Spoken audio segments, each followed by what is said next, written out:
Assalamualaikum warahmatullahi wabarakatuh. Salam sejahtera, salam perpaduan, salam perjuangan, salam melaka berwibawa pintar raja bersih. Sagudri geli wankam. Cepeno harma ni hauma khaifalikum ana bilhar syukran. Mararan waran inturan wamanda iciaran tacahau.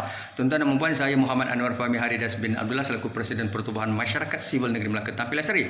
Hari ini saya akan bercerita dan berkongsi pandangan berkaitan dengan Pilihan Raya Negeri Melaka yang ke-15. Tetapi sebelum itu, apa yang berlaku di bawah kepimpinan Pakatan Harapan selepas mereka mendapat mandat pada 2018?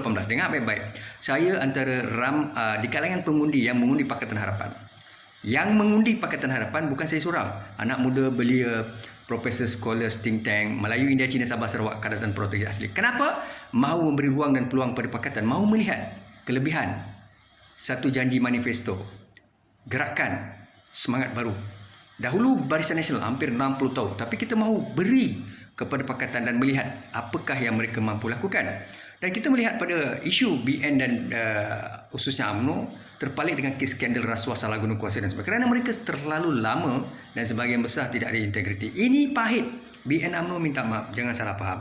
Saya seorang yang jujur, tidak berpihak. Saya bercakap memang pedih, tetapi terimalah. Benda yang pahit dan pedih itu ubat. Tapi orang yang datang tepuk-tepuk bahu, datang nyatakan menyokong dan sebagainya, sebenarnya mereka memberi racun dalam gula. Gula dalam racun. Dengar baik-baik. Sekarang Pakatan Harapan, apa yang berlaku pada 2018? Khususnya Kerajaan Negeri Melaka, Esko, saya nak beritahu, ini bukan nak menolak Pakatan Harapan ataupun ada agenda niat jahat.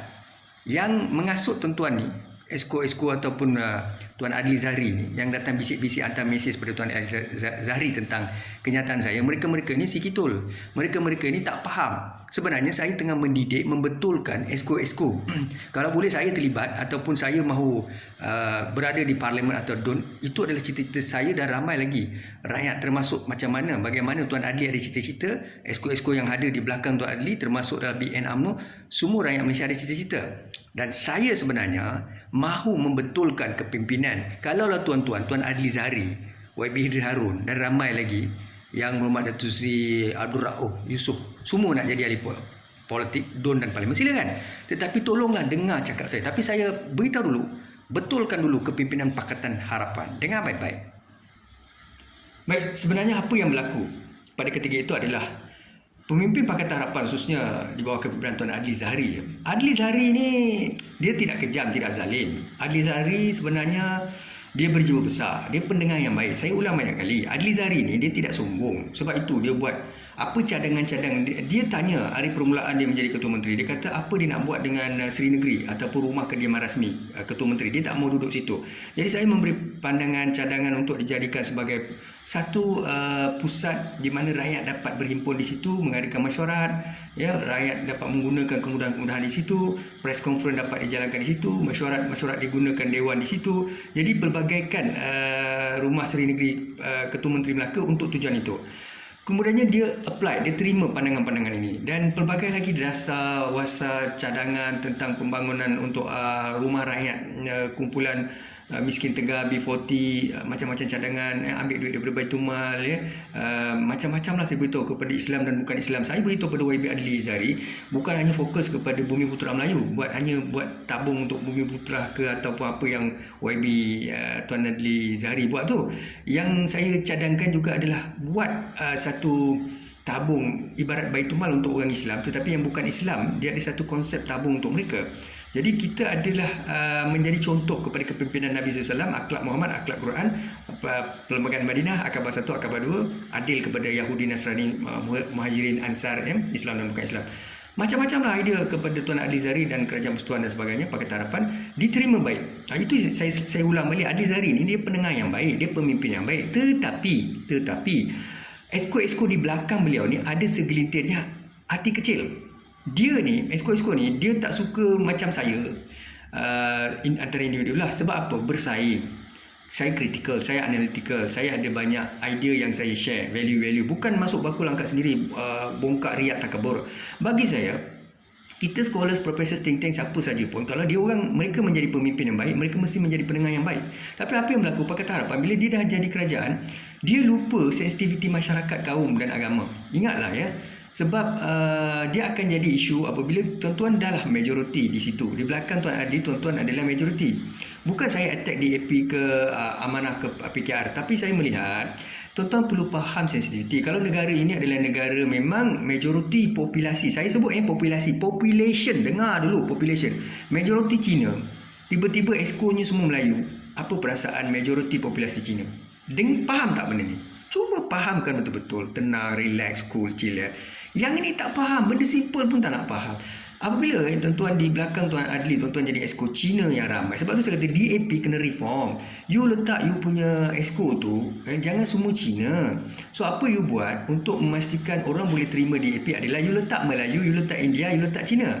Bahagikan kedudukan ini sama rata supaya DAP punya branding boleh diterima. Di belakang Adli, apabila atas branding DAP, anda memiliki 8 calon ataupun wakil rakyat DAP, tetapi anda kena ingat DAP yang ada di belakang YB Adli Zari yang dulu dan sekarang tak boleh sama. Kalau semua sekarang ni Cina balik, saya sendiri pun tak akan happy. Saya cakap terus terang, kalau semua India pun saya tak akan happy, kalau semua Melayu pun saya tak akan happy. Dia mestilah ada di belakang Tuan Adli Zahari wakil-wakil kaum dalam DAP itu. Sebab itu tak nampak. Sebab itu orang Melayu bimbang. Apa yang berlaku adalah pemimpin DAP ni, termasuklah PKR ada sebahagiannya yang tidak senang dengan proksi pelobi ahli-ahli UMNO dan scholars professor think tank ketua jabatan yang dulu memang jadi penyokong kepada UMNO. Tuan-tuan kena ingatlah ya, siapa yang tak pernah sokong UMNO, tak payah nak tipu lah. Datuk Seri Anwar Ibrahim memang asal daripada UMNO ya. Kalau nak cerita reformasi, gerakan perjuangan, kita faham. Tetapi Datuk Seri Anwar memang asal daripada UMNO ya. Tun Mahathir asal daripada UMNO, kemudian dia masuk Pejuang ya. DAP boleh kerjasama dengan Tun Mahathir. Bukan main lagi pergi pujuk Tun Mahathir ya. Kalau boleh cium tangan, peluk. Sebab apa? Sebab Tun ada pengaruh. Cuba datang pujuk saya. Kenapa tak nak pujuk? Sebab saya tak ada kedudukan, tak ada pengaruh seperti Tun Mahathir. Nampak tak keikhlasan? Sebab tu saya kata orang politik ni memang macam tu. Dia siapa ada pengaruh, ada kedudukan, nak lompat dengan dia atau nak bergabung dengan dia akan pergi. Boleh menjilat, dia menjilat kaki pun tak apa. Tapi itulah sistem Malaysia. Sebab tu saya kata Pakatan Harapan apa dia buat? Dia akan letak semua pemimpin JLC, pengarah ketua jabatan, semua orang-orang proksi dan pelobi mereka lah. Sebab tu saya kata apabila Pakatan naik, Pakatan sepatutnya tindakan yang sebijak-bijaknya adalah mengekalkan atau meletakkan mana-mana pemimpin yang berintegriti, beraccountability, yang karisma, yang analitik, yang kritikal. Tak kira mereka memang branding BN ke, UMNO ke, pengundi BN ke, apa, tak apa. Yang pentingnya apabila tuan-tuan jadi kerajaan negeri Melaka atau kerajaan persekutuan, tuan-tuan adalah wakil rakyat untuk rakyat, bukan wakil rakyat untuk kerani-kerani dekat pejabat jepun, pejabat wakil rakyat, kawan-kawan anda di sebelah di exco punya rakan-rakan dalam bilik gerakan. Bukan. Itu bukan. You kena faham ya, sebab potensi pengundi atas pagar yang akan menyokong you, dan you adalah pemimpin diberi amanah. After election, you focus to your leadership, more to your work, more to your commitment, more to your it could be contribution, more to your leadership, more to your coaching, isn't it? So apa yang berlaku, anda rasa dunia ini anda yang punya. Walaupun Tuan Adli banyak kali menyatakan dalam kempen dan sebagainya, DAP tidak menguasai atau mengungkung Tuan Adli Zahari, tapi kami nampak lain. Sebab apa kami nampak lain? Bukan saya seorang bercakap tau. Profesor, scholar, think tank, rakyat, semua bercakap macam tu. Punca dia Tuan Adli, kena faham Tuan Adli walaupun Tuan Adli memang betul nak sokongan daripada DAP, Amanah, PKR, saya faham. Kalau saya duduk situ pun, saya pun nak sokongan semua parti-parti komponen ini. Tetapi saya dah cakap banyak kali, pendirian saya, kalau di belakang saya semua DAP, saya tak terima. Kalau di belakang saya semua Cina, saya tak terima. Semua India, saya tak terima. Semua Melayu, saya tak terima. Saya orang yang ada prinsipal. Walaupun Tuan Adli Zahari menyatakan bahawa sebenarnya DAP, Tuan Adli buat tabung Bumi Putera untuk membantu Bumi Putera dan sebagainya, DAP tak ganggu apa semua. Ya, dia tak ganggu Tuan Adli, dia ganggu orang lain. Faham tak Tuan Adli? Itu maksud saya. Dia tak ganggu semua Melayu. Melayu yang ikut cakap dia, yang rapat dengan dia, yang tak pernah ada maknanya persaingan, dia tak kacau tau. Yang Melayu yang bersaing dengan dia, yang rasa-rasa macam boleh memberi cabaran, dia tak boleh terima. Ini yang saya kata DAP. Ini yang saya kata DAP perlu branding, ya, perlu branding dan juga DAP perlu terima.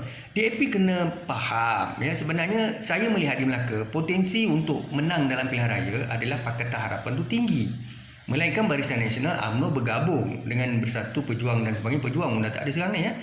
Parti-parti PAS dan sebagainya. PAS pun tak ada kedudukan sangat, tetapi PAS ni menumpang saja, minta maaf ya, pemimpin PAS. Tapi itulah hakikatnya ya. Bersatu pun tidak ada merit sangat. Tapi yang paling kuat di Melaka adalah yang boleh bersaing dengan Pakatan Harapan adalah UMNO saja. Tapi itulah yang YB Ling Wai Eng kata, Presiden UMNO ini akan ubah-ubah pendirian dan sebagainya ya, kejap lagi dia akan bergabung. Itu cerita rumah tangga mereka lah, sebab macam juga Pakatan Harapan, mereka mesti bergabung ya. Apapun bagi saya, kalau UMNO bergabung, masalah bagi Pakatan ya. Tetapi Pakatan Harapan kena ingat, bila kami cakap dengar, sebab kami antara pengundi yang pernah menangkan Pakatan Harapan ya, bukan sabotaj ya. Selama ni berpuluh tahun mengundi UMNO BN, tapi sekali mengundi Pakatan, takkanlah UMNO BN kata kita ni penyangak apa semua, tak ada. Maknanya kita mahukan pemimpin yang berintegriti, beraccountability ya, tidak menjadi petualang pengkhianat bangsa negara. Mereka yang kleptokrat, pengambil rasuah dan sebagainya. Banyak kes rasuah dan sebagainya, pemimpin legasi baik dalam Pakatan BN, apa cerita ni? Bertahun-tahun nak jadi pemimpin ya, 15 tahun, 20 tahun. Orang lain pun nak merasa, nak bawa idea kepimpinan. Tuan-tuan duduk atas, nak memerintah, tak boleh. Tuan-tuan India, tiba-tiba tuan-tuan ramai-ramai nak memerintah populasi yang majoriti Melayu. Salah. Tuan-tuan Cina, ramai jadi menteri, jemaah menteri nak perintah Melayu populasi paling tinggi. Salah. Jadi sebab tengok, kalau kita orang India, kita duduk di China, and then tiba-tiba China paling ramai Cina, tiba-tiba India semua menguasai kabinet di China. Boleh ke? Boleh ke? Boleh ke?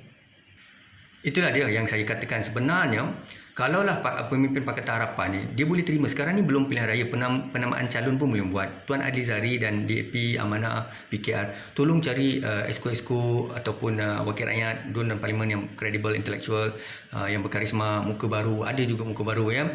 Lepas tu ramaikan India sikit 3 orang Melayu pun ramaikan Cina okey ya. Tu fleksibel kan ya, kepimpinan yang seimbang. Sebab saya melihat Tuan Adli Zahari ni dia mempertahankan DAP sebab bagi dia yang paling kuat di Melaka DAP dalam parti komponen Pakatan Harapan.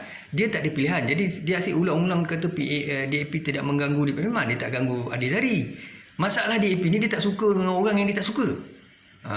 Sebab tu saya kata DAP ni kena ingat ya, orang-orang yang datang nak membantu, memberi pandangan, macam saya seorang yang tegas, saya seorang yang kritikal, saya seorang yang tidak berpihak kepada UMNO BN, DAP PKR Amanah. Kalau anda korup, salah guna kuasa, mengugut orang, saya pernah diugut tau. Saya pernah diugut, panggil saya interview live, duduk sebelah mana-mana pemimpin boleh. Saya akan ceritakan berani ke tak berani.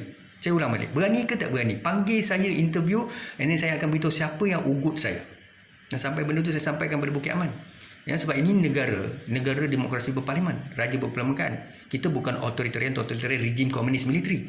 Tuan-tuan ugut, tuan-tuan ingat apa? Komunis. Sebab tu saya kata nasib baik kuasa tuan-tuan tu bukan melangit tau, baru kat darat. Kalau dekat langit, matilah kami rakyat kat bawah ni. Jangan buat rakyat benci dengan tuan-tuan. Lepas tu saya penat buat ketah kerja untuk membantu mengangkat pembangunan modal ihsan anak muda belia, kompetensi dan sebagainya, nak buat bengkel seminar, dipersetujui oleh Tuan Adli Zahari di Bukit Katil, dan saya dipanggil untuk mengadakan mesyuarat untuk semua jepurun.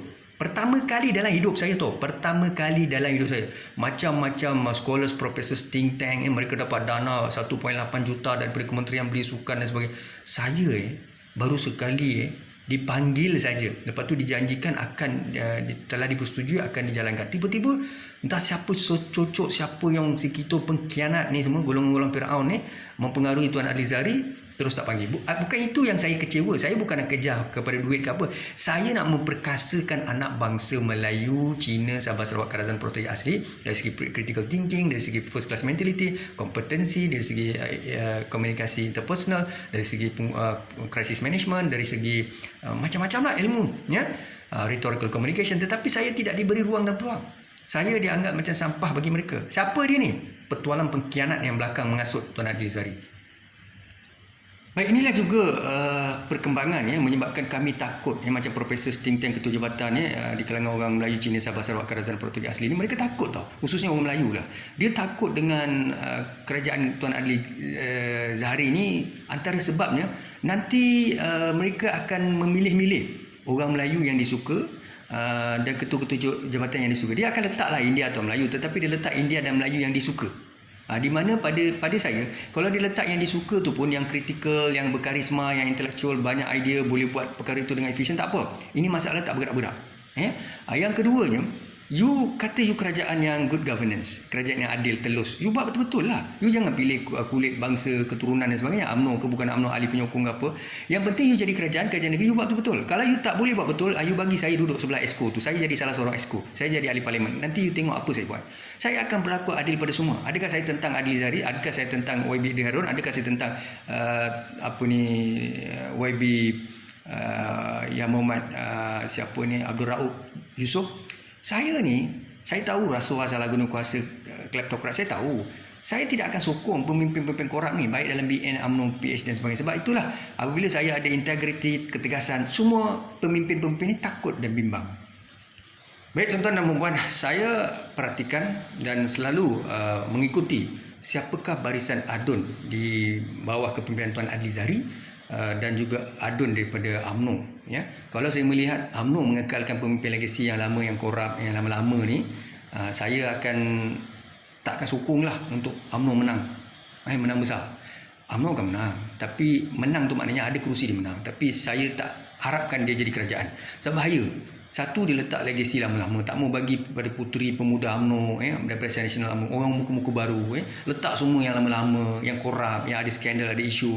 Apa tuan-tuan cakap pun memang orang dah tahu cerita ni. Tuan-tuan nak brainwash macam mana pun orang tahu.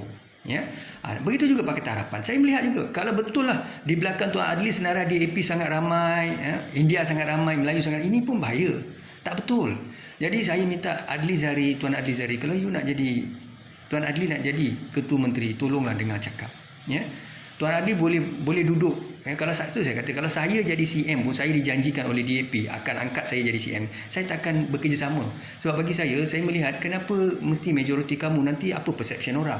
So kita negara majmuk, negara yang kita DAP selalu kata kita nak toleransi kaum, kita tak nak ekstrim dan sebagainya. Kena buatlah, DAP kena mula dulu. Kalau DAP tak mula macam mana? Jadi sebab itulah saya kata, Tuan Adli pun jangan hanya harapkan sokongan padu. Kalau katakan DAP tak ada kuasa di Melaka, semua PKR, Tuan Adli akan cakap benda yang sama kepada PKR. Oh, PKR tak ganggu saya, PKR sokong saya. Kalau ada satu parti India yang ramai di belakang Tuan Adli, dia pun cakap benda yang sama. Sebab inilah politik. Politik ini dia cerita pasal kuasa dan kedudukan. Kalau ada satu kumpulan tu boleh menyokong saya jadi Ketua Menteri, Perdana Menteri, maka saya akan sokong dia. Adakah saya anti Tuan Adli Zari, saya tengah attacking Pakatan Harapan? Tak ada. Saya dah cakap banyak kali, saya doakan rakyat Melaka memilih Pakatan Harapan. Dengar baik-baik, korek telinga tu. Otak tu kasi buka sikit. Mulut tu kasi tutup, jangan fitnah banyak sangat. WhatsApp tu hati-hati hantar. Saya tahu siapa hantar siapa mesej tu. Benda tu sampai balik pada saya. Tuan-tuan hantar mesej pada orang tu, orang tu bagi saya balik. Saya baca satu-satu. Ingat you siapa pun, benda tu sampai pada saya. Allah tu maha kaya tau. Sebab tu saya kata, hati jangan busuk sangat. Sebab tu bila saya cakap ni, saya sedang mendidik rakyat supaya mengundi pemimpin yang berintegriti di kalangan Pakatan Harapan atau BN UMNO yang mana ada kualiti. Saya tidak mau bias. Unless saya duduk dalam BN atau saya duduk dalam PH, saya akan perjuangkan betulkan BN atau PH parti yang panggil saya. Tapi sekarang ni saya tak terikat dengan siapa. Itu yang saya cakap. Dengar baik-baik, hadamkan. Nak cakap Pakatan bersih sangat pun tak bersih. Tak payah nak tipu. Kita tahu. Nak cakap BN bersih, BN UMNO tak payah ceritalah. Ini kerajaan lama, memang banyak masalah corruption, salah guna kuasa. Dengar baik-baik. Jangan degil.